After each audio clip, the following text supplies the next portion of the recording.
Hello बच्चों, let's see the question. ये हमें बेटा इस क्वेश्चन में एक पैराग्राफ गिवन है। Let's read it.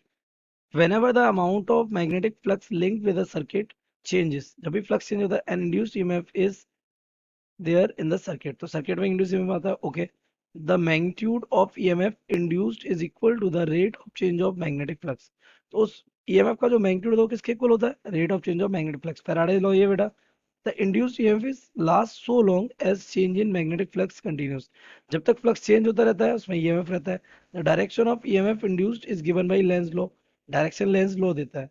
For a uniform magnetic field B vector crossing through the plane of area capital A vector at an angle theta with the normal to the plane. Plane के normal से कितना theta angle बनाता हुआ एक B vector जा रहा है। Then the magnetic flux phi is given by phi is equals to B vector dot A vector, that means VA cos theta. तो ये क्वेश्चन आपसे एक पूछ रहा है, a square coil of area 10 to the power minus 2 meter square is held perpendicular to a uniform magnetic field 10 to the 3 Weber per meter square.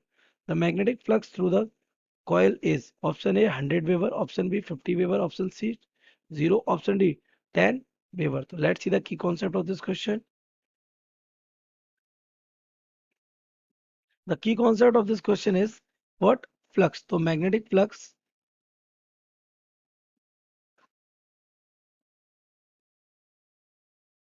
through an area is given by, तो flux हमारा हो जाता है V A cos theta, जैसा कि हमें question में given है। यही लॉजिक हम यूज करेंगे। Let's solve it. हमें गिवन क्या है?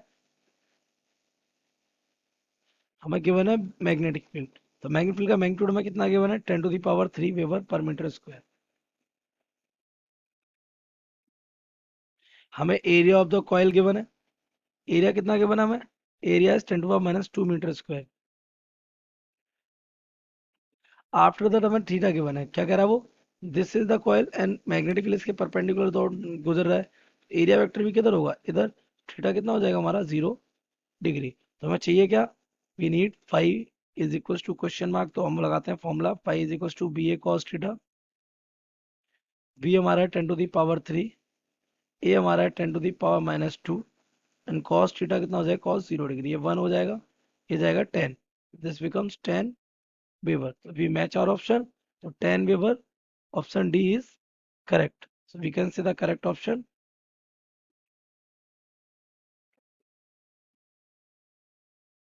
D. I hope you have understood it well.